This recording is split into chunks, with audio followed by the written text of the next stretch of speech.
It's Thursday. What's going on, Mike? It's the Mike and Mish Show 2-year anniversary show.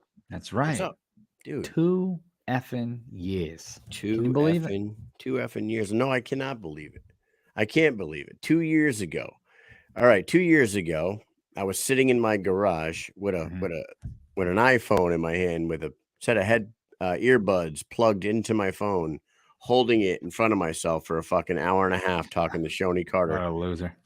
I know I suck. But then 2 years later, here we are, dude. Fucking 161 episodes in, 230 guests into the show. I just can't even fucking believe it, man. Shout out to all the veterans out there. Happy Veterans Day tomorrow. Shout out to everybody that's been supporting us for the last 2 years. And I wore this shirt for a goddamn reason because a few years back, I got asked to be a guest on a MMA podcast called the Bove MMA Roundhouse. And Bob gave me an opportunity to co-host with him for probably 15, 20 episodes. I Mhm. got the itch to be a podcaster. I love combat sports.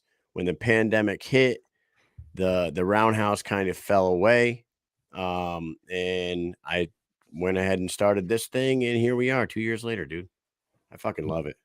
It's pretty rad, you know what I'm saying? And Pretty you rad. brought me along, this friggin' Stunad, and now here I am.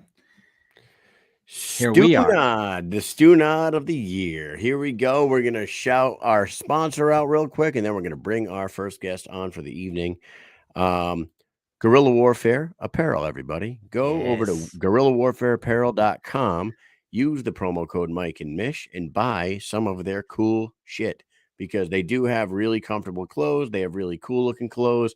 Everything is violent orientated. You know, they're all about, kill and everything we love to do, Yeah, So punch and punch, kick, yep. kill, you do it. Rob, steal, cheat, all those things. I'm a really bad person. Look at just They kidding. have It's a really they have cool a stuff though. t-shirt. They do have a t-shirt that says fuck around and find out, and I They really like do. that one, and I want to They get should put that a one. they should put a chart on it now, They you know? should.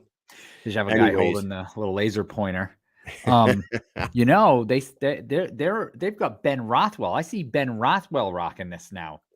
they do. They have Ben Rothwell. Yeah. They got Brutal Bostwick. They got freaking Lorenzo Hunt, Christine Yep. Faria, Tony. I mean, they got a bunch of people, man. They got a bunch of people. It's pretty awesome. So, with that said, we got a great show for you guys tonight. We have AK-47 herself, the returning Audra Cummings. She is back in the squared circle for her second trip to the ring. She's going to be joining us in a second. And then after we're done with her, we're going to bring on the other half of the main event in Omaha, Nebraska, BKFC 33. This man will be taking on Joey Beltran, and that is Houston Alexander, the assassin himself, the hip hop aficionado. We Yes. love that shit. All right, let's go ahead and bring our first guest of the evening on, Audra Cummings. Hey What's guys, Oh, hey, hey what's now? going on? not much. You see it right here. I just finished training a little bit ago. My hair just dried. All the sweat just dried out of my hair. Ooh. Wow, you didn't even take a shower for the Mike and Mish show? Jeez. Oh I boy. figured you wanted it like raw and like We ready do. to go, you know? Yeah, that's how we like it. Yep. People getting crazy. That's how we like it. We like it fucking crazy. Audra, it's been a minute, man. How you been? I've been really, really good. I've been waiting for this all year long. And finally made it happen. Finally got reconnected. And I guess, Bare Knuckle didn't know how ready I was. And when I contacted, I was like, hey, what are we doing? And they're like, oh, we've been waiting on you. I was like, oh, I was waiting on you. And so here we are. you guys were waiting on each other. You know what? We talked to Johnny Bedford last night, and he said the number one thing that he would gripe about is communication. Communication is key, and neither one of you Stunods reached out to the other. So shame on you both. Tisk Yeah. tisk. Well, here we are. You know what? That's not going to happen again. Not going to happen again. I'm going to tell you right now, you came out there in your debut fight. How long ago was that? That was a while, January. right?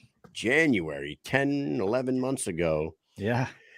And I got to say, like, your opponent at the time was Crystal Pittman, and she is a very intimidating looking force of a human being. Mhm. you were somebody that nobody knew about, and everybody basically wrote you off for that fight, and you proved everybody wrong by going 5 rounds with the Rugged Beauty and basically won over everybody that was watching. How did you feel after that? I don't think we've talked to you since that. No, I don't think Not so. really. I felt amazing. Like, I was excited. Like, I was not upset. You know, I lost by points or whatever. I was real stiff. I made a lot of, I don't know if I made I wouldn't call it mistakes, but I had some amateur mannerisms, you know. It was my first time in the ring. But man, it was exhilarating. Crystal was the greatest opponent. She gave me a good fight. I was on cloud 9 after that, and I couldn't wait to do it again. I just could not wait to do it again. And I was actually really sad when my black eyes healed up. I was like, oh no, they're gone. I gotta get some more. The memories, the feelings, they're all gone. They're all gone. Oh man, that's crazy. Hey, shout out to some of the people in the comments right now. Big Ben says that was the night that he found out that Audra can take a punch for real.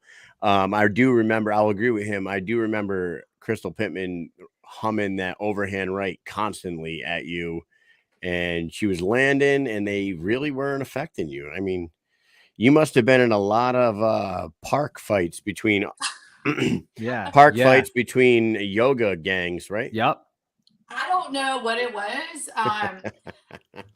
And like, in my personal opinion, a bare knuckle doesn't hurt as bad as a gloved fist. The glove to me hurts worse. I took the same kind of beating and sparring, even preparing for that fight, really just trying to learn defense and stuff like that. I mean, you guys know how it goes. And the glove, I couldn't chew for like 6 weeks with the glove. But after Crystal and I got done, I was fine. I just had a bruise, but I could chew just fine. You think it's because the glove spreads out? The glove like spreads out on your face, and it covers more of a landscape. Yeah. That's so weird. And that's so weird for like, I wish any commission and anybody who is like against legalizing this sport in all these states would just pay attention to shows like this and hear fighters like you say things like that, because everyone thinks bare knuckles is the most brutal thing on the planet. And it is very bloody, and there are a lot of cuts and whatnot, but you see such a quick turnaround for fighters in this sport. Like, they'll get done with a fight, they'll heal up 2 weeks later, and then 3 weeks later, they'll get another fight announced. It's unbelievable. Yeah. Yeah, no doubt. And, you know, even when she got me here on my nose, like, I think, you know, I was like, well, I feel like a glove might have broken it, but my nose was fine. You know, everything was fine. It was just superficial. The face bleeds easy. It bruises easy. Yeah. You know, and the knuckles make that happen more so than the glove. Like, the glove, you don't really see what happened. You just feel it more. I mean, that's my experience. I don't know how everybody else feels, but I would much rather get hit with a bare knuckle if I have to get hit than I would a glove. I think people say that it hurts more when the knuckle hits just barely grazes, because it's very like slicing, you know, the sharp knuckles and stuff. But other than that, I hear a lot of complaints about the actual fists themselves hurting, being sore afterwards. So my fists were swollen and bled the very next day, and they did hurt more than my face did. My face is fine. I know it didn't look good. I mean, it looks worse, but it's not as bad. But yeah, the fist was sore. Hey, can you sit back for a second? Where do we get these shirts? What is that? Is that available somewhere? There's a link for them, and I can send it to you. I can post it. There's dude, that's I got a real cool dude shirt in California who made them for me, and he has a website. You go on and order them. I love it. The AK-47. That is cool as hell. I like this. This is the shirt I wore when I walked out last time. I'm wearing the same outfit with the same logo on it this time. Nice. Damn, nice. Very cool.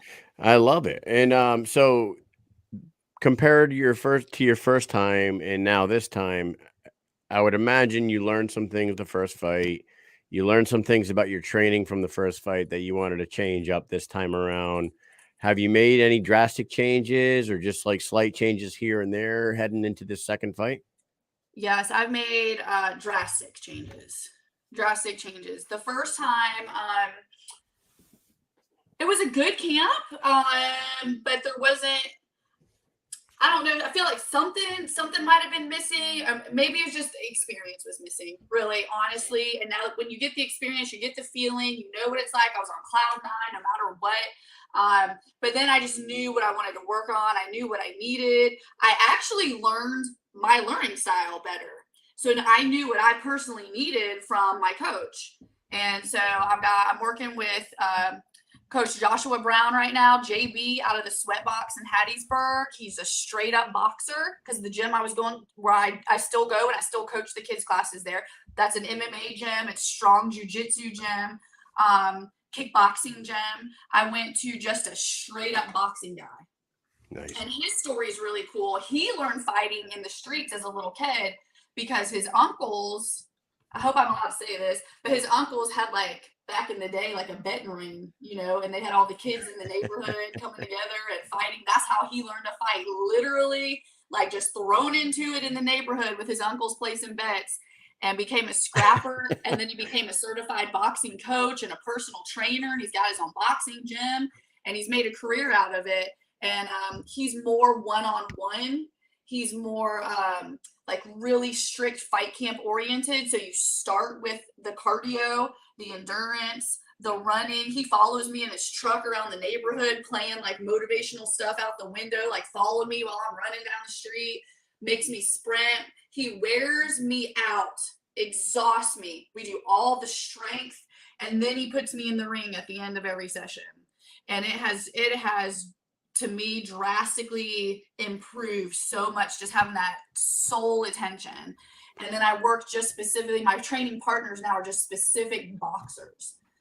Has he or anybody in that gym ever like trained for a bare knuckle, like no, for a bare knuckle fight? Not bare knuckle. No. So I've had to kind of let them in on the difference between technical boxing and what we can do in bare knuckle. And they're excited about it. They love to learn it. So you're teaching them a little bit about the dirty boxing inside game a little bit, and they're teaching you the sweet science, is what you're saying. Yeah, they are. That's pretty awesome. Very particular. If I get one thing wrong, push-ups every time. Smoking you. We'll have to start over, or he starts the clock over, and you're already exhausted. I mean, this man is amazing at exhausting you, frustrating you, and then just getting you to where you're just like, oh, like at the end of it, you're just like screaming in the gym. Ah! He's like, all right, let's go. So, he pushes you. And like when you're on like we did a 5-minute round tonight, he wasn't even watching the clock. He's like, let's work. Let's old school. And if I drop my hand, like, coach, it's been like 8 minutes, it's been like 10. We've done like a 10-minute round. He'll just bop me in the face. He'll bop me over and over and over until I just like come back in. I mean, it's intense. I love it. No, we've been talking, like, we talk to everybody, and we've been talking to the last couple guests were OGs in the game, and they both like acknowledge the fact that the development of the sport has turned from an all-out like pedal to the metal brawl right off the fucking line, the way it was 5 years ago, to now people are figuring out different nuances of the bare knuckle game, and they're adding them into the defense and their footwork, and avoiding getting hit. Right. they imagine that in a bare knuckle fight, you don't want to get hit. Instead of taking 5 to give 7, maybe you just don't take any. You know what I mean? Right. He talks to me about that all the time. Audra, I want you to come out the way you went. I want you to come out looking the way you went in. Right. We're gonna fly home with that pretty face, is what he always says. We're gonna fly home with a pretty face. And that's great. It's good to hear. I love it. Your opponent, Sarah Shell. I didn't know much about her, but then I started like looking into her and reading a little bit about her background. And she's been around for a minute. She had a lot of fights about 10 years ago, and she fought some legit names in her amateur days in MMA. Tisha Torres and Emily Whitmire, the ones that jumped off the page at me. They have both had several UFC fights.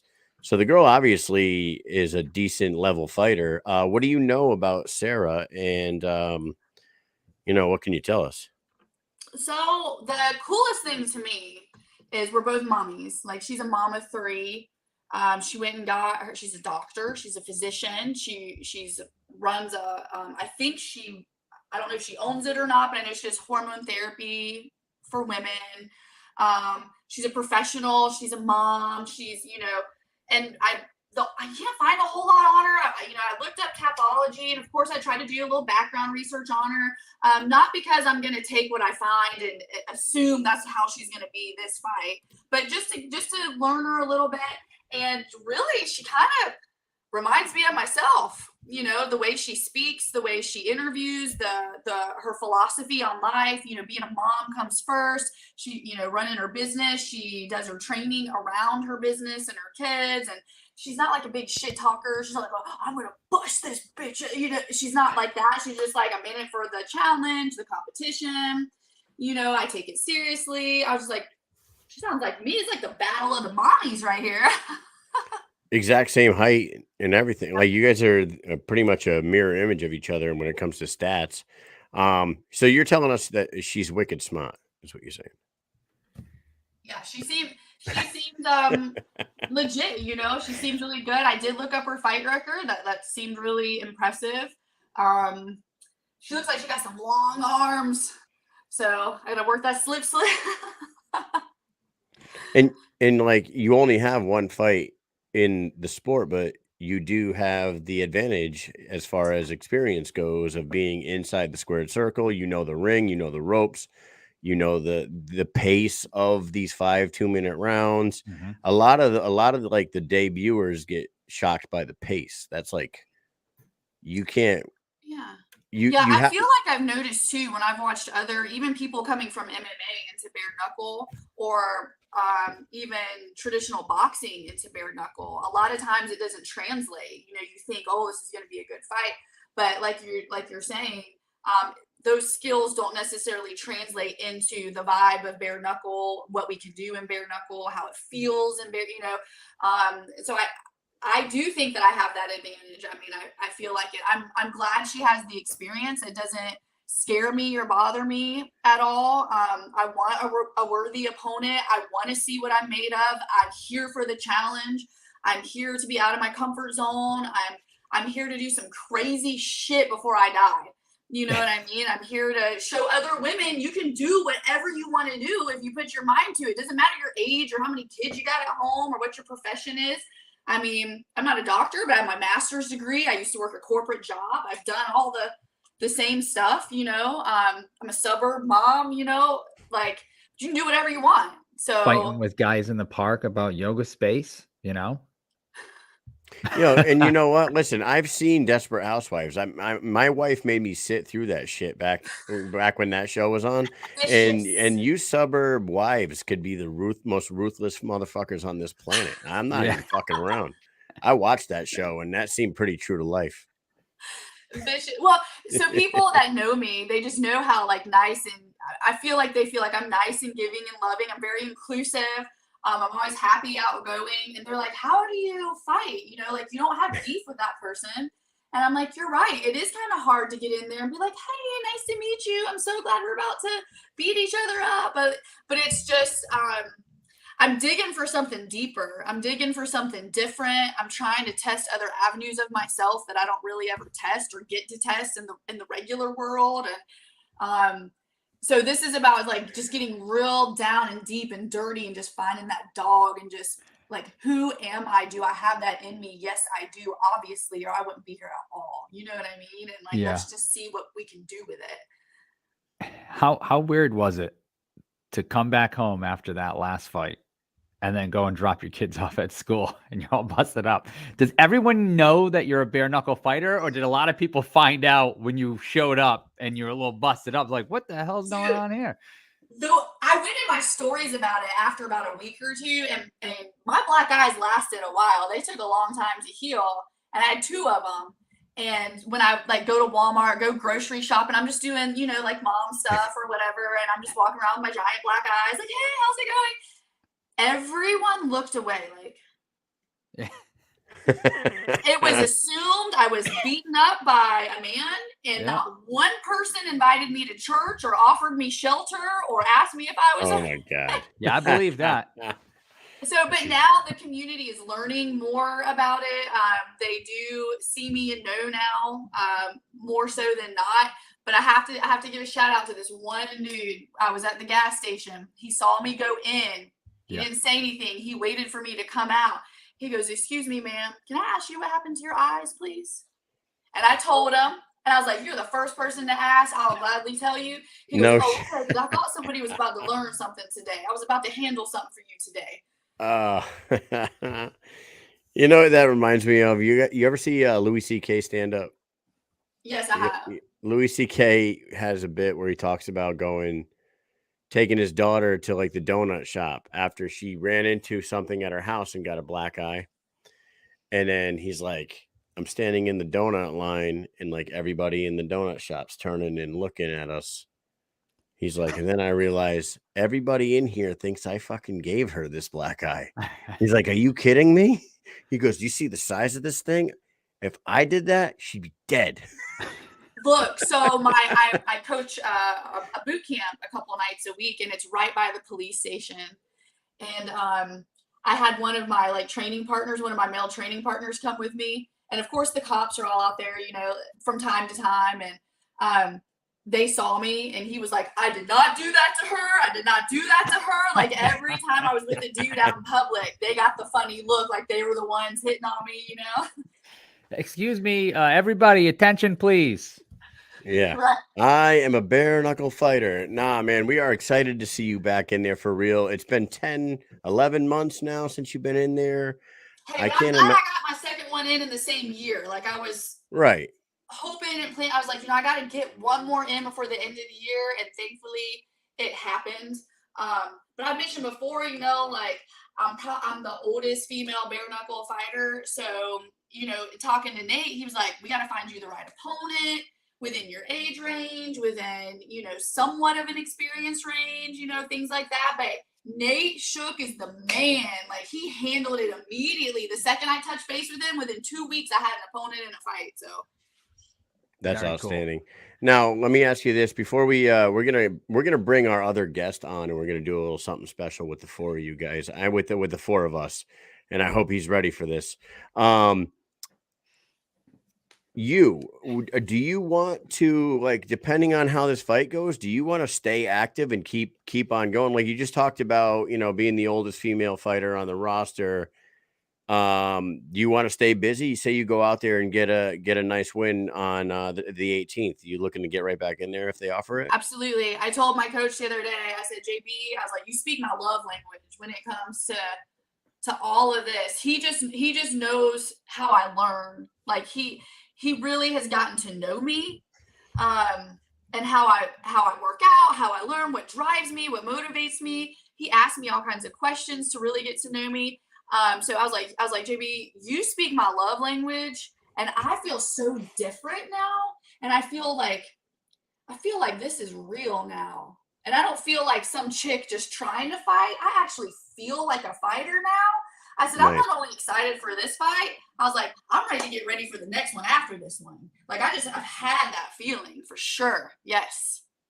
That's awesome. I love that. I love hearing that. You seem super motivated. We can't wait to see everybody tune in. It's BKFC 33, Omaha, Nebraska, November 18th, when she takes on Sarah Shell in her return to the squared circle. About goddamn time, Audra. We're going to bring on one half of the main event from that same event, and we're going to test you guys a little bit on a little something right A here. little fun. I hope you're ready for this, Houston. Our next guest tonight is one half of the main event. He will be taking on Joey Beltran in the main event in Omaha, and he is the assassin, Houston Alexander. Houston, we have a problem. Fellas, for the record, women are crazy. You guys are crazy fighting. Oh, Yeah, You I'm guys so are honored to be here with you. How you doing? How are you? Good. Nice to meet you virtually. I can't wait to meet you in real life. It's gonna be really interesting. I think everyone, when they come to Omaha, they're gonna find that the fight fans here are crazy about fighting. Cool. You know what, guys? Every city we go to, we are surprised on how crazy the fan base are. Like we just went from Albuquerque to Denver, And those are 2 fight towns. And I'll Major. tell you that the vibe in those 2 towns was off the hook. I've never been out to Omaha. I wanted to get out there this time. But of course, Mike and I got freaking Army obligations that weekend, so we can't make it out there. No. Yeah. I missed know. you guys in Tampa. Thinking I was about there at quitting. the Tampa fights, and I missed you guys. Yeah, the old military thing, huh? Unbelievable. I've been thinking about going AWOL, so I might. I don't know. I haven't decided yet. That's funny. Thank you for Hey. your Yeah, service. wait, Happy isn't medical that- well, is it not the- medical, is but it thank the you for your brigade? service. I'm sorry. Go ahead, sir. No, she was saying thank you for your service, and we appreciate that, Audra. Houston, what we have is our monthly, because we're full-time National Guard. So me and Yeah. Mike are full-time every day, Monday to Friday, as if we're active duty soldiers. But then once a month, we have a weekend drill where everybody from the whole battalion comes in and everybody trains. And of course, this month that lands on the weekend of the 18th and 19th. So No, that sucks. yeah, of course. But I just found out, hey guys, good news and breaking news. That's the breaking news noise. They're letting us go with early retirement? No, No. I just found out that my transfer went through and I'm going to a different unit now, and I'm gonna have much more freedom to travel for these shows, and I'm not gonna have to That's contend cool. with oh dude, I'm very Nice. excited. Hey, so Houston, this is Audra, that's Houston. You guys happen Very to nice both to meet you. And she's probably the craziest person on this panel. I don't doubt that for one. Hey, any pretty girl that gets in a ring and bangs the way they do, because I always say that women are the best fighters because they bang from start to finish. There is no breathing room when you see women fight. You know what they are? They're show stealers almost every time. Yeah, exactly. They steal the show every time. But guys, you two, our guests tonight, what you don't know about each other, or maybe you do, you guys are both huge hip hop fans. Of course. You guys are both huge hip hop fans. You got the Houston Alexander Foundation. We talked about that last time. We're going to run you through guys through a little game we call Name That Rapper. And what we're going to do is Mike and I are going to bring a graphic up on screen. We're going to read you a lyric, and you're going to give you 3 rappers. And all you got to do is, if you have a piece of paper and a pen, I hope you do. Maybe not. But if not, you could go 1, 2, or 3, right? Easy. Yeah. Here we go. Nice. There we go. Look at this. All right. Perfect. So let's try this. I'm prepared, guys. Okay. They're going to start off easy. The first 2 questions are only worth 10 points apiece. They are easier ones. Starting with number 1. You have to back it up now. Now, this is Hotter than a set of twins. All right. Hotter than a set of twin babies in a Mercedes-Benz with the windows up when the temp goes up to the mid-80s. Is it A, Tech 9, B, Eminem, C, Redman? Go ahead, write your answer on the paper. Oh my God. you guys. Man, come on now. You guys got to get easier than that. Come on now. There it is. 10 points each. They're both on the board. These are the easy questions. These are the easy ones. That was pretty damn easy. There it is. The answer was Eminem. You guys were very, very right about that. Number 2, Mike. Okay. Drunk as hell, but no throwing up. Halfway home, my page is still blowing up. Today, I didn't even have to use my AK. Come on now. Stop with the hype. AJZD. What are you guys doing? Are you really serious? Are you serious? Those were warm-ups. You guys both got it right. Okay, you're both up. Come on, now, hey, come on, a little harder. I thought this was really good, serious game. Okay. Okay. Come on, maybe these are all too easy. I was trying. I'm okay, number 3. Here we go. go. Dirty South mind blowing, dirty South bread, catfish fried up, dirty South fed. Is it Andre 3000? Is it Ludacris? Is it Nelly? Oh man, guys, come on now. Please. Does Houston know this one? Houston knows this. Oh, hold on. Before you hold your answer up, Houston, you got to wait till she writes hers down. She can't see. I don't think she can see. It she can't see mine. Okay, you ready, Audra? Oh, I'm nervous. Just write a letter on the paper. Let's see if he goes up by 20 right here. He might. Here we go. Oh, she what's the says, answer, Kyle? Nelly, the correct answer was our boy Luda. Oh, Of course. course. There it is. Come on now we're going into deep waters. Come on now. All right, Yep. let's go, Houston. Here we go. This is our Right. battle. Out on bail, fresh out of jail, Too California easy. dreaming. Soon as All I right, step too on the easy. scene, I'm hearing hoochies screaming. Man, you guys are killing me. Ice Cube. I mean, Dr. Dre, Tupac, or Ice Cube. And they both said, boom, Tupac, too easy. God damn it. I try to keep it easy, but somewhat not. Okay, here we go. Here we go. Explosions, overpowering over the competition. I'm towering. Wreck shop when I write these lyrics that'll make you call the cops. Stop with the hijinks. Okay, Audra, is it Big Daddy Kane? Is it Rakim? Or is it LL Cool J?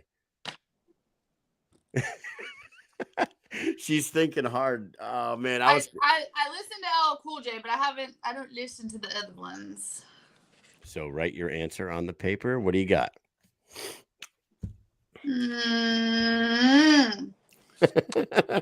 This was not a good one for me. She says it is Rakim Allah. No, it is. It was C. It is LL Cool J all day, every day. Here we go. Number 6. I don't care, Houston. Number 6. I can hear sweat trickling down your cheek. Your heartbeat sound like Sasquatch feet thundering, shaking the concrete. Is it A, Biggie, B, Eminem, or C, 50 Cent? That one's a little tougher, right? That one's hard. I can hear sweat trickling down your cheek. Your heartbeat sound like Sasquatch feet thundering, shaking the concrete. What do you got, Audra?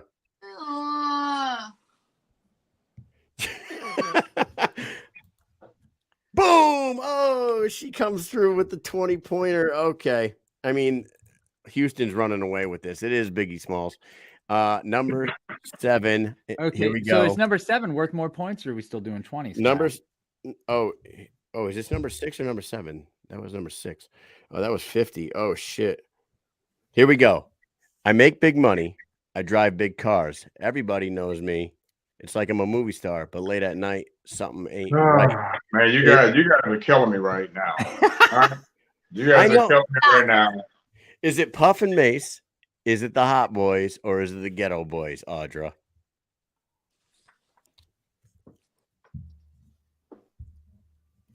She goes with Puff and Mace. I'm sorry. It is not. It is the Ghetto Boys, the greatest rap song, in my opinion, of all time. I love My Mind's Playing Tricks on Me.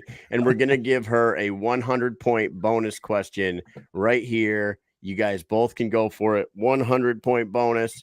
Okay. It's funny how money changes situation. Miscommunication leads to complication. My emancipation don't fit your equation. Oh, man, A, Nas, B, Mos Def, C, Lauryn Hill. Oh, and she got it. Look at you. Look at you, Audra, with the Lauryn Hill knowledge. Fucking outstanding. Well, it was a land score. It was 230 to 160. Houston Alexander took it. Houston, how old are you? I'm 50. So I better know all of them. What does that have to do with anything? I'm 40. Because some of those were like way back, which I listened. No. See, the funny thing about it is they were late 90s, early 2000s. Yeah. I mean, except for Mama Said Knock You Out. That's probably the oldest. Yeah, Mama Said Knock You Out was early 90s. That was the only early 90s song. Wrong. My Mind's Playing Tricks on me. Well, that was still that's like 91, 92. Yeah, you're right. Those two. Anyways, that was fun. I thought. That was pretty cool. Maybe some Cardi B or something like that. You know, some Cardi B or something like that. She would have got all that. Feeling my gangsta vibe, like. But, all right. Well, you know what? It all depends. Where you from? Tampa. Now anything Florida, she probably would have got it. Right. But Houston, I'll give you a chance. Guess her favorite rapper of all time. Go ahead. Favorite rapper of all time was probably. All right, give me. Can I have one hint? Are they from Florida? I don't know. They're not from Florida. No. Where are they from? California. It's got to be Eazy-E. Well, You're not far off here. He knows them real well. Yeah, He knows them, man. you're very close. Same crew. They were in the same crew. This is the lyrical gangsta of all of Oh, it. you're not talking about MC Ren, are you? No. Nope. Because he was the lyrical out of all them guys. What do you mean? He was the most lyrical out of all them, besides Ice Cube. Oh, yeah, there we go. Okay. You got it. See that? It's Right, Ice Cube. but here's the thing. That wasn't a fair question because MC Ren was actually better than Ice Cube. I would say that. Ice Cube was the only one smart one that went solo, but actually MC Ren was a better MC than Ice Cube. Now you and her are gonna fight when she sees you. No, I'm serious. If you go back and look at their structure of lyrics, MC Ren's actual his lyrics were structured better.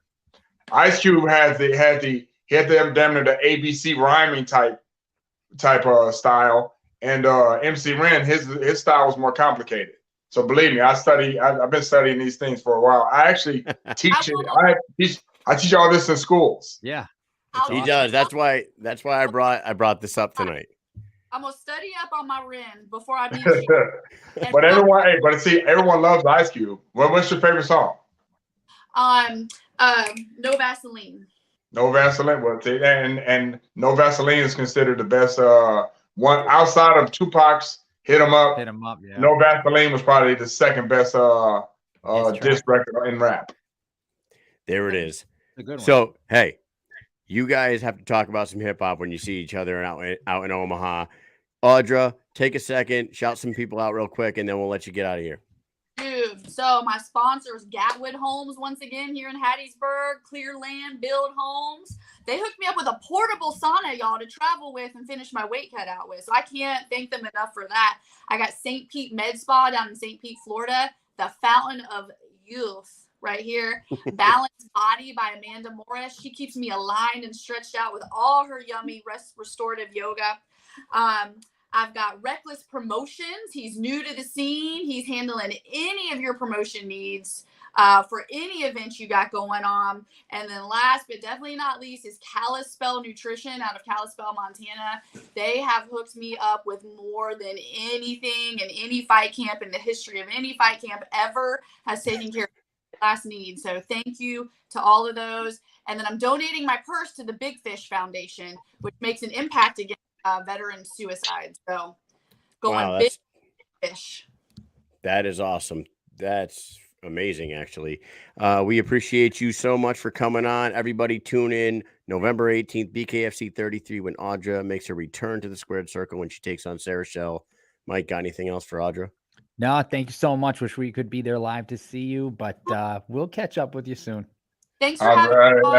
I'm not wishing you, Audra, I'm not going to wish you good luck because you don't wish people who already know what they're doing good luck. Thank you, sir. I'll see you soon.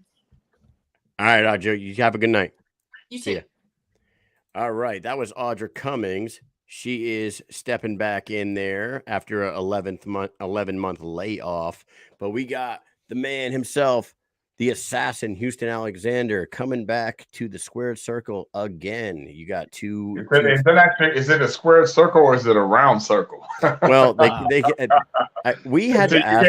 It's officially a round circle, fellas. Right. I know. Well, here's a story behind this. We trust me.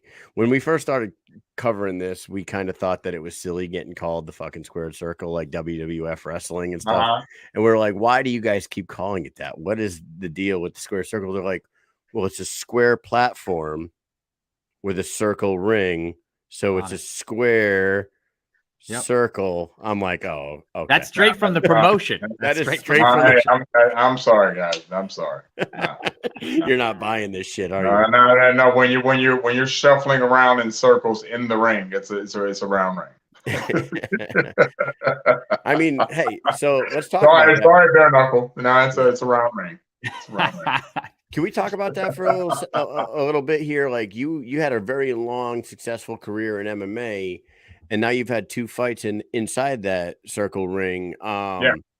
What's it like in there? You like when you first felt that them ropes, and them ropes are more like bars with padding, or you know what I mean? Yeah, that actually the circle ring is actually I like it. You know, the especially, and it's funny because when you don't have your shoes on, you don't have the footing inside the ring like everyone thinks you do. And so when you actually get to put shoes on and you can plant your feet, man, that's the best feeling ever. And then on top of that, you know, they start you off in the middle, and it's not you coming from one end of the corner to the other, you know, to the middle. It's you guys starting in the middle, and it starts immediately. There's no, and I love that one thing about, you know, bare knuckle is they start you right in the middle, and it's time, hey, it's time to go. So I think, you know, the way they got the ring formatted, whether it be called a squared circle or a round circle or oval, rectangle, it's still a good ring. Nah, man. You like towing the line, huh? I like towing the line. Hey, man, there's no running the line. There's no running away. It's us going at it. Oh, we love it too, man. And the audience, like as we grow, as the sport grows, the crowd we keep trying to grow the audience and getting as many people as possible. And when people go there and see it live, like they might not be jumping on the app right away. But when the nice thing is when we get to these cities and we're out like recruiting people to come to see these, once they see them, we go out in the crowd and we talk to people. They are like mind blown by this sport. They're like, what? Hey, man, hey, I get the same thing when I first got into the sport here.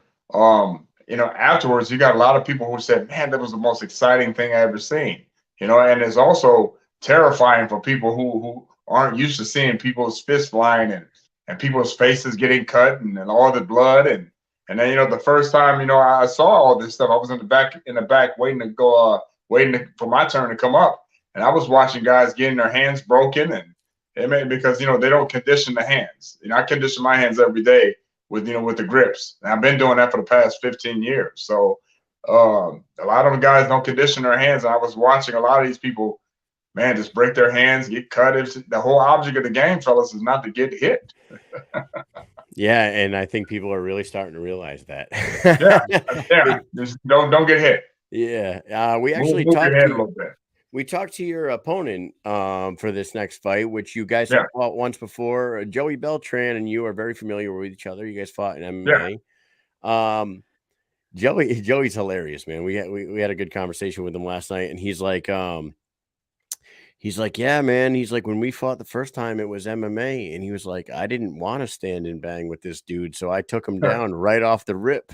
He goes, this time around, I'm not going to be able to fucking do that. So it's going to be a different go round. I'm like, man.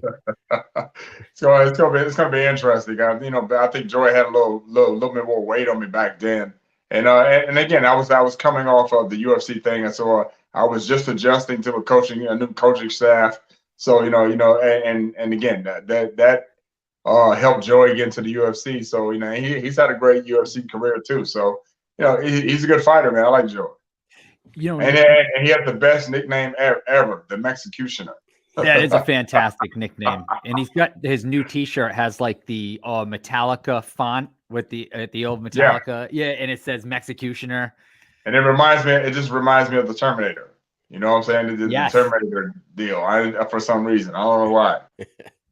I was gonna say, and this is no offense to your past two opponents, but like Joey Beltran is a huge step up in competition from the last two guys. I mean, you're fighting a heavyweight champion who defended his belt multiple times, who's known for just coming forward constantly and keeping the pace up. And now he's coming down to 205. So as far as we know, we talked to he has a new coach, a new team. He's changing stuff up. And you know, the guy is like relentless. He's like a Terminator, like you said. You know, how do you feel going into this fight against somebody like that? And what have you changed coming in here, you know? You know what? I don't think I've changed anything. And I love people when they come forward, you know, because I come forward too. So I think that's you know, styles make fights. And I think this is going to be a great fight because of that. And he comes forward, I come forward. And then, and when the audience see it, man, they're going to be nail biting because it's going to be crazy because we damn near fight the same way in some aspects. But I didn't change anything. You know, we know what I have changed is the fact that I'm having fun.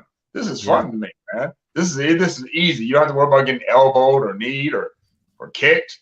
And this is fun to me. I'm having fun. You don't have to grapple or wrestle or do Well, any you kind of jiu-jitsu. grappling a little bit because you still can grab a little bit, but this is a little dirty boxing. But man, this is fun to me. Now, let me ask you this: I'm sure like you watch film on fighters, but you know Joey and you know his career. So I don't know if you're like studying up so much on your opponent this time. I don't take too much into studying up on guys. I'll see it every once in a while, but just because you see them fighting a certain way with someone else doesn't mean they're going to fight you the same way. So you just worry about what you're going to do in the ring, and I think that's what I'm doing. I'm gonna worry about what I'm doing. Right, and what I was going to say here is like when you're preparing for a fighter and you know that he has switched camps and he is with a whole new coach with a whole new philosophy.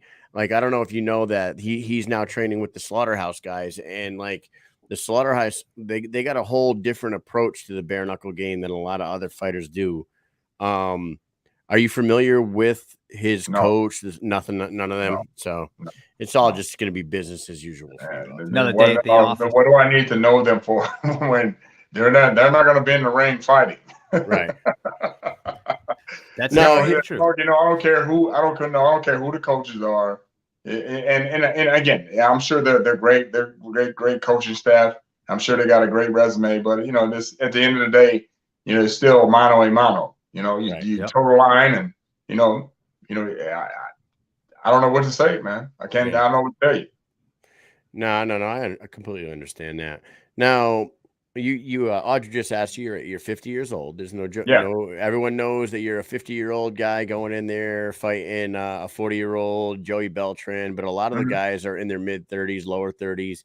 How long do you see yourself doing this, or are you just going to do it until it's not fun anymore? You know what, man? I'm having fun, and I'm in good shape. And I just left the gym. I left B&B Bud Crawford's boxing gym. I just got my ass handed to me by some fast guys there. Now, if he can't keep up with the pace of them guys there at B&B, which are some very fast boxers, then a lot of people are in trouble because I'm still pretty fast for an old guy. So. It's going to be interesting, man, because I've taken care of my body over the years. I don't have a lot of damage. I'm not a used car that's just kind of moving along. I'm pretty well oiled machine. I'm not too bad for a 50-year-old man. So. Yeah, man, it's crazy that like at your age, you don't see a lot of guys 50 years old still fighting professionally in any avenue of bare knuckle of combat sports. Yeah, especially at a level where you're still competing at a good level, and I'm not stupid, if I'm not performing and I'm making myself look stupid with the audience, I am not going to be that guy saying, oh man, I'm going to keep going. Nah, I'm still competing at a high level, man. So and if that day comes to where I'm like I'm done, I'm just going to hang it up. I'm just going to hang around and hang out. But right now I'm having fun. I'm staying in shape, and I'm doing pretty good. What's really nuts about this is like you go out there and you score another highlight reel on Joey Beltran.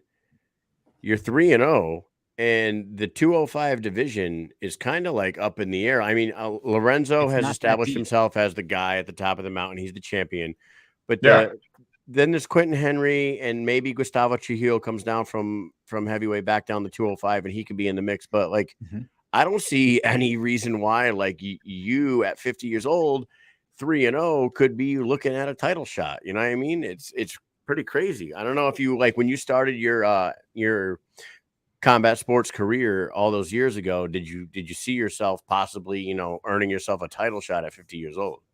Well, it's funny. Again, I've won a lot of title shots in these smaller shows, and with this, and I just went into this thinking, hey, let's have some fun, man. So however far I take it, and however wherever my skill level, whatever happens, man. That's my mentality right now. But fellas, I'm dead serious. I'm just having fun. Yeah, I'm staying in shape. I'm just having fun, and if I reached that peak of being happy with with a title shot and maybe winning the belt, that would actually be a great way to end your career, wouldn't it? Yeah, absolutely. Why not? I feel like being a part of just bare knuckle in general and how it's growing so fast, and now you're stepping in right in the beginning. So now you're part of this history, the bare knuckle history, and it's and shouts out to the organization, man, for giving me the time of day, man. You know, they could have easily said, no, but a good friend of mine trained with Dynasty Combat here in Omaha, Nebraska, man, hooked it up, and here we are, because again, he knew that I was still active. He knew I still was kicking people's asses in the gym. So, well, why waste all your talent beating people up in the gym when you can get paid for it? Hell yeah. Do you follow the sport? Do you watch every event? Did you watch Albuquerque and Denver? And who's like your favorite fighters right now to watch? And what fights have you been? I keep forgetting the young man's name with the Marine with the Mike Richmond. Mike Richmond. Mike Richmond.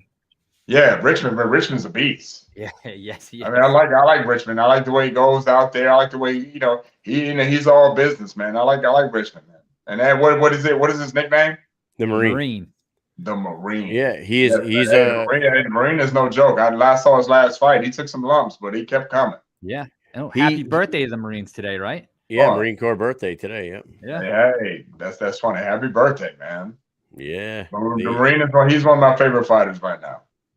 You know what? I don't know if you ever met him at all. Yeah, we talked in Omaha. I think he fought Dakota Cochran here in Omaha.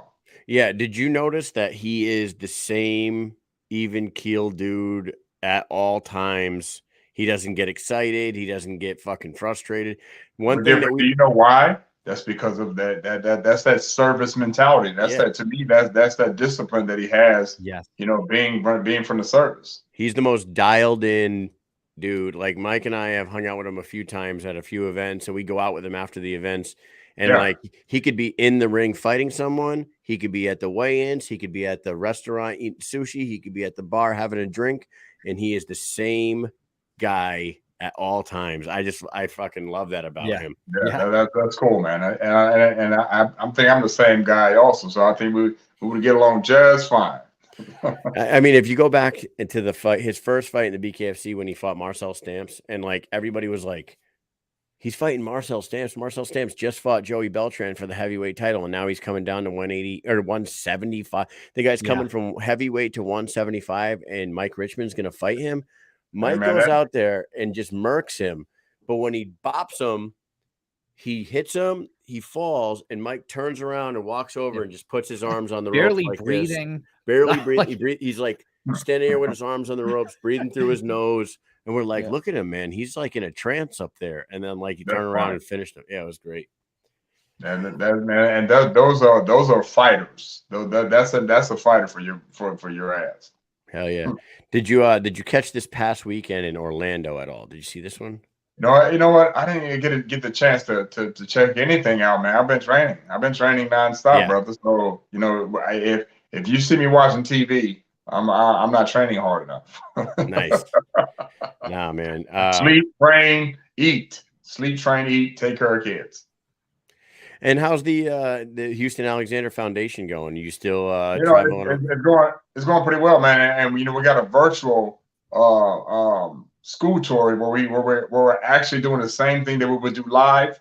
We're able to do it virtually in school. So we're offering, and I think the pandemic helped that out because we had to do a virtual program, and now we're soliciting to schools to do this virtual school tour. So the school tour, the actual organization itself is going pretty well.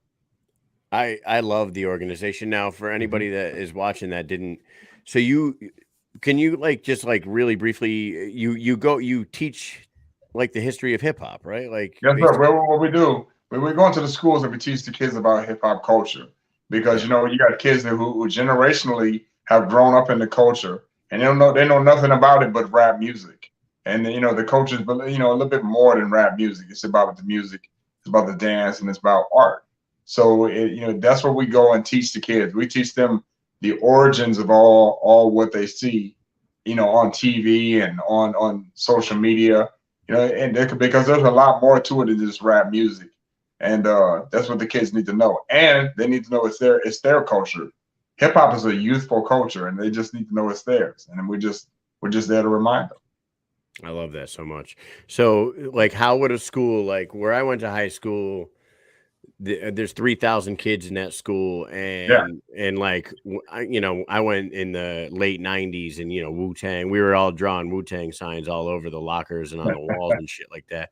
But like hip hop is huge in the culture of that high school. Like, how would NFA in Connecticut hook up with you and get whatever? And all they would have to do is go to HoustonAlexander.org.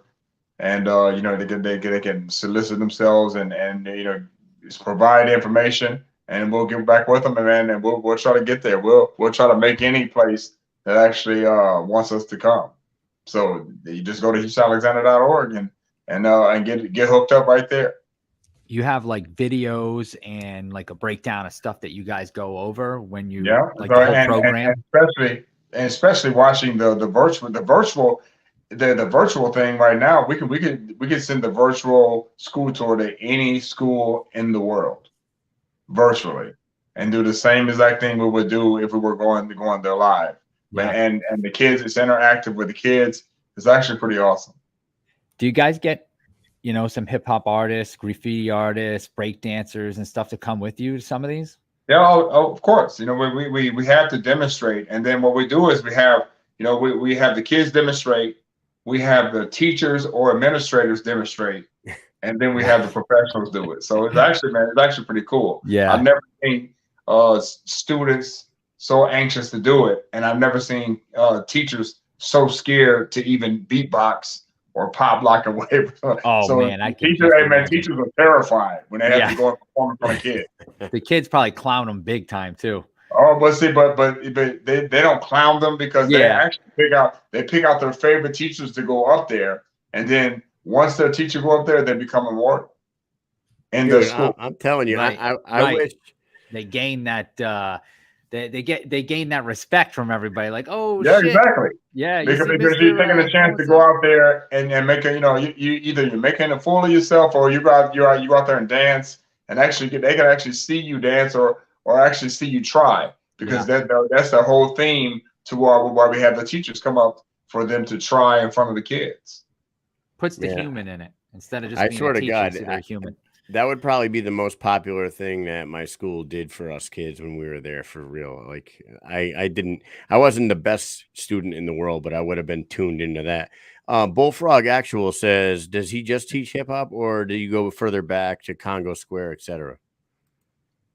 And then, do I just teach hip hop? No, what? No, He says Congo Square is the birthplace of jazz in Louisiana. Congo Square. Now we see, now going into jazz is a different genre. That's a different genre of music. But even though hip hop has taken from jazz, and jazz is part of Black culture, what I mean? But hip hop is just a whole different genre of a culture in itself. So I don't teach too much jazz because I'm not familiar with every jazz artist. But hip hop is definitely taken from jazz. Your favorite jazz artist is Guru Jazzmatazz. Well, that Guru he's the rapper that borrowed from jazz or got a band to do jazz. I love Guru. But one of my favorite jazz artists would be Coltrane. Yeah, man, you're a wealth of knowledge, and I think that's so cool that you do that, and you're still actively professionally fighting, and you're whooping ass in the process. It's fucking you're a role model. I do graffiti art. I DJ. I do radio. I do television. I do it all, man. Freaking modern day Renaissance, man, for sure. No, I'm just now I'm not the master of nothing. I just go into everything blindly and don't worry about it. I just like to get stuff done and just go for it. Oh, okay. Big Ben in the comment section says, "Who was your favorite rapper?" Who is my favorite rapper? Yeah. Oh man, if I had to go back and think about all the different generations of rappers and everybody, I think it would have to be, to be honest, number one would have to be Rakim. Nice. Rakim, and Rock, because Rakim, took what Rakim did was Eric B and Rakim did was they changed up the different styles, because if it wasn't for Eric B and Rakim, we still would be sounding like the Sugar Hill Gang. Right. Hey, Yes. clap your hands, everybody. No, Rakim changed up the game Curtis totally to where everybody was rhyming different. If I had to guess who you were going to say, I was going to say him or KRS-One or one of those guys from that era. Yeah, but because again, it was Rakim that actually changed the game of rap single-handedly with just one album. Oh, dude, I feel like we could talk to you about hip hop all fucking day long, and I love This that happened about last you. time. This did happen. We could talk about hip hop all day, but we're here to talk about the fight. So November 18th in Omaha, Nebraska, it's gonna be me and Joey. It's gonna be a great fight. And if you have never seen bare knuckle fighting, live or at school or the playground or somebody's bar. This is something that's done professionally. Has a lot of class. It's a round circle that they call a squared circle. And when they say you toe the line, they put you in the middle and it's time to bang. And it's not total. You using your fist, but you get to wrap your parts of your hand up to brace it. So for who's watching us now, have to understand it's probably one of the most exciting things you ever see on television, because there's no wait time. There's no taking people down. There's no hugging. There's no kicking. It's just two people banging it out until somebody falls. Yep. So if you ever have been a fan of watching people box, and I think one of my favorite fights of all time was Hagler and Hearns. Just think if Hagler and Hearns didn't have gloves on, that fight would have lasted probably 30 seconds. So if you're watching this, man, you just got to understand that bare knuckle fighting championship is it's a growing sport. It's an organized sport, and a lot of people are going to be involved with it. So you got to check it out. November 18th, Omaha, Nebraska. Hell yeah. Absolutely. We tell everybody that if you're a fan of MMA or a fan of boxing, you need to at least check this sport out, because I guarantee you fall in love with it. And like you said, it's not no bullshit production. Like the whole thing is so professionally done, and especially when you go to a live performance with the whole thing with the lights and the music and the commentary is fantastic, and they got the ring announcer Jeff Houston does a hell of a job. It's like the whole thing is just so well put together, and the first time Mike and I ever saw it live, it kind of like changed our lives. Like we'd been to UFC and Bellator and boxing matches and kickboxing matches and stuff like that up here in Mohegan Sun and Foxwoods and whatnot. But then we went to Lakeland, Florida, and we saw Knucklemania 1 live, and we were just like, holy shit, this is I think I've fought a lot in a lot of organizations, and one of the top notch organizations that I had the that I fought in was in Poland as a KSW, and KSW had a production that I've never seen ever in fighting. So if you've never seen that, this to me is up there with those guys. They've really got it right, straight to the point.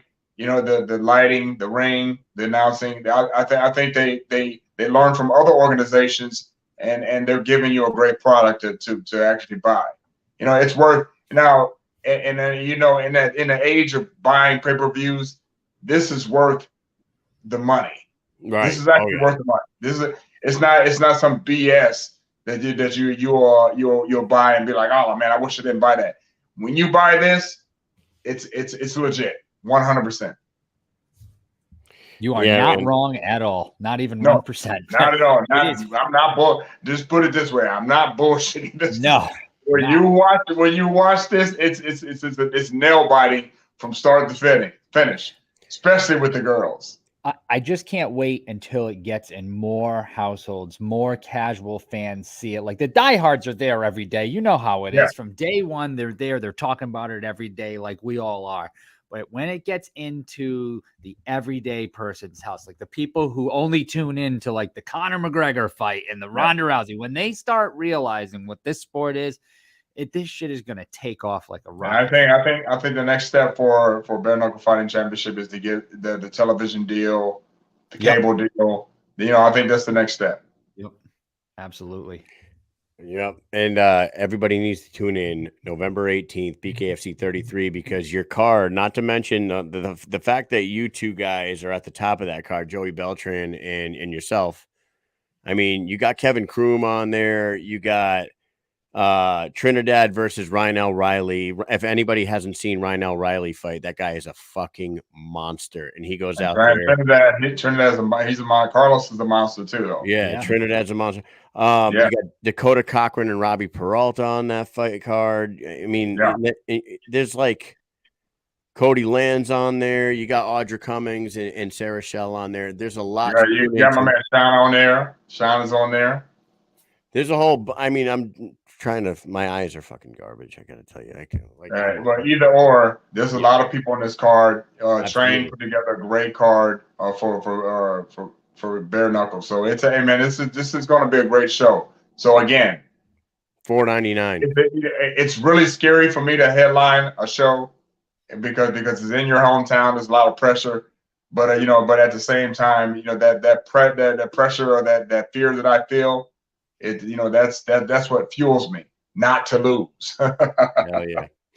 I mean, that's all you got to say about it, guys. Joey Beltran, Houston Alexander, main event, November 18th, BKFC 33. Houston, do you have anything else you want to put out to everybody before we let you get out of here? Oh man, but no, of course you want to do the cliche thing, but want to shout out your sponsors and your friends, your fans out there and your family. But also, I just want to say to all the people that are watching you guys' podcast, just make sure that on a day-to-day basis that you're respecting the person next to you, to your left, to your right, to your back, to your front. Just make sure that you're respecting people. I think a lot of people have lost the sight of respecting each other, and I think we need to get back to the respect aspect of respecting one another. So let's get back to that. Let's get back to respecting each other. Just be good people. Just be good people, man. That's it. Just leave the fighting and all the bullshit. Leave the fighting to the professionals. Leave all the bullshit at home and start. Just respect each other, man. That's all we have to do. It starts with respect first. I love that. Hey, before we let you go, I just do have to tell you that Big Ben is in the comments. He puts together the squared circle. He puts it together. He said he will be in Omaha. He said he has invited you to come check out how he puts the ring together next Thursday. He wants to show you the square. He wants to show you. He wants to show me the square in the center. Yeah. He's gonna see it. He's fighting in that circle. He does. I know you're gonna see it. You're actually fighting inside. I don't know how he's gonna convince me that the square in the circle is not equal to the round bar that I have to run around. You also might be in the middle of a weight cut next Thursday, so I don't know if you're gonna want to go check out. You say what? I said you might also be in the middle of a weight cut. You look pretty on point the other day. Here's what a professional does. I'm already at weight, and I've been at weight for a month already. Oh wow. Yeah. Okay. And so I'm already at I'm the day of the weigh-ins. I'll probably be 201. He's got some really close nudie pictures out right now on a scale I saw the other day. Well, and it's funny because I put those up and they're all I do have a towel on, but it's just really low, and people think that they're like nude pictures or not. They're actually not. I do have a towel that goes below the camera line. Did you get an OnlyFans sponsorship right after that? No, I did not get an OnlyFans sponsorship. It's on its way. I'm sure I would do quite well on OnlyFans, but guess what? I don't have one. So, well, you It's know, on I its did. way. Actually, when it first started, I think I did get one, but I don't think I even have ever used it. Well, you know, they're one of the main all social media sites I try to be a part of, man, just to even have it. Yeah. There it is. That's And we the got best all way to your do it. social medias at the bottom there, as well as your HoustonAlexander.org. So everybody follow him up. Tune in on November 18th, BKFC 33, when he takes on Joey Beltran. Thank you very much for giving us some of your time tonight. We can't wait to see you fight on the. I appreciate it, man. I'm fresh off getting my ass whooped from the gym. I'm telling you, my nose is bleeding and it's crazy. But hey, the more I bleed, the more I want to stay in the ring and do it. So I appreciate what you guys do, man. You guys have helped out a lot of fighters over the past couple of years. So shouts out to what you guys are doing and keep it up, man. Just keep inspiring the next person. Absolutely. Thank you very much, Houston. We will I'm talk to you soon. I'm not just kissing you guys' ass because I'm on the show. No. We appreciate you, brother. And we will be tuned in on the 18th. We can't be there, but we will be watching. So thank you very much. And you guys be safe when you guys go out on reserve. All right, man. Well, thank you. Have a good one. Thank you very much. We'll talk to you. All right, fellas. Peace out. Later. Here he is, Houston, the assassin, Alexander. I like that guy a lot, man. Oh yeah, he's an awesome dude. He's a real good guy. He's a fucking awesome dude. It's too bad we couldn't make it live to either one of these fights, because I feel like we could just sit there and get lost in a conversation. We'll all still be there. The weigh-ins will be over, and we'll all still be sitting there, be like, "Hey, can you guys get out of here so we can start setting up for tomorrow, please?" Oh, I'm sorry. We're just talking about hip hop history. Sorry about that. Yeah, man. So, we'll be breakdancing in the middle of the damn squared circle. Squared circle. The squared circle, it gets everyone. You know, the thing is, like, I find myself constantly explaining that to people, and nobody likes it. I think they need to just do a rebrand with that thing. Just act like it never happened. Just get rid of it. Just call it the ring. Yep, it's on a square platform. What is it supposed to be?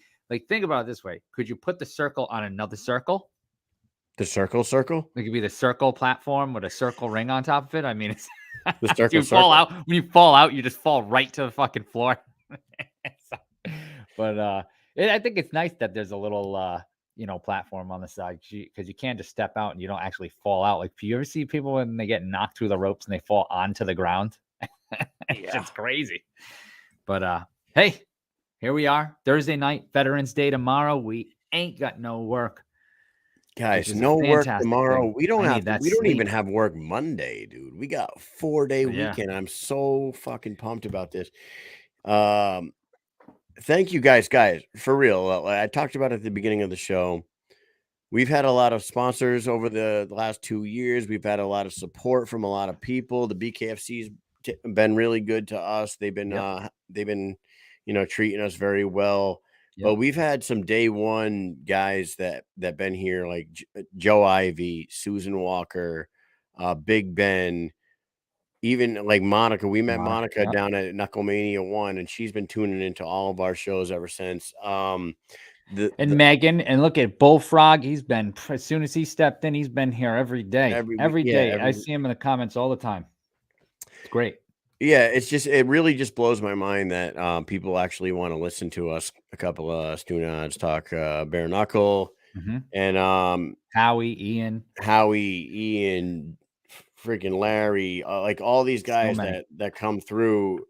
I know we're gonna forget someone, but Ben Field from Cage Wars, man. I want to give him a shout out, because like 2 years ago when I started this, when I was doing the MMA the Beauvais MMA Roundhouse, Ben Field was the one that was like, reaching out to me saying, "Hey, you need any pointers on anything? You need this or that? I can help you out. I've been doing this for a while."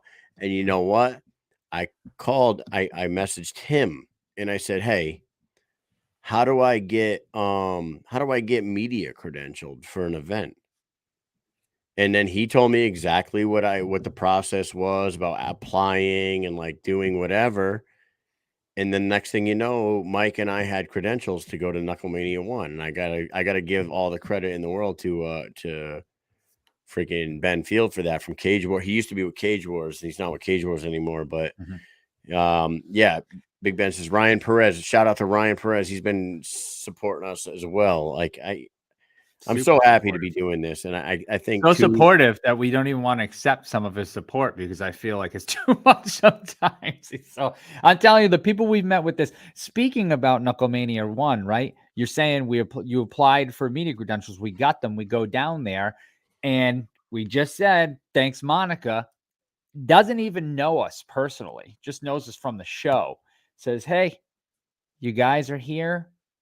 I got 2 seats here at my friggin' table number 1 right next to the ring if you want to sit there. And we took a seat and never looked back. I'll tell you what, that changed our entire life. Right. So Because you want to know something? Monica was clutch. She was super clutch, super awesome, super inviting to us that night, because when we got there, there wasn't a whole lot of direction for for media. Like they didn't have a section set up for media. They didn't have like tables set up for media. Like since then they've gotten way better about that. And like there's like a media area and all that shit.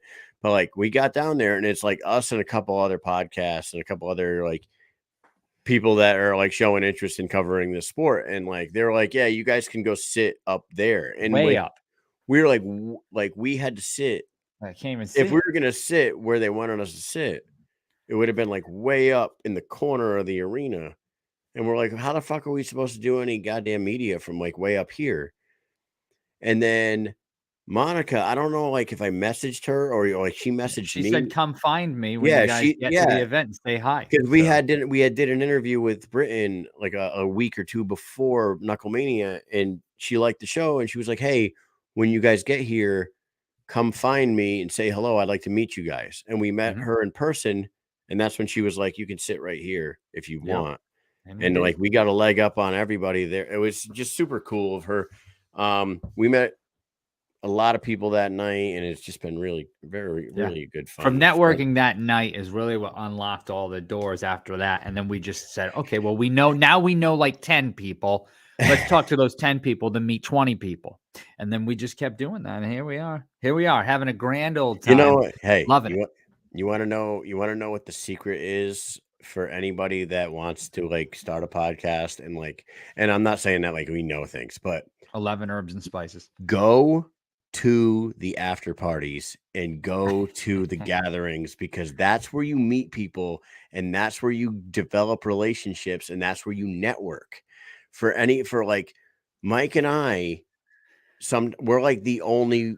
Sometimes we're the only like media people that go to any of. All right, calm down with all the secrets. All right. No. But I'm saying, like, I'm not trying to keep secrets. I'm saying, like, right? That's the trick. Like, the trick is just to be a don't be a dickhead. Right. Don't be a dickhead and fucking come around, man. And don't feel like you're owed anything. I think I see a lot of people. I'm not going to name any names, but I do see this a lot, right?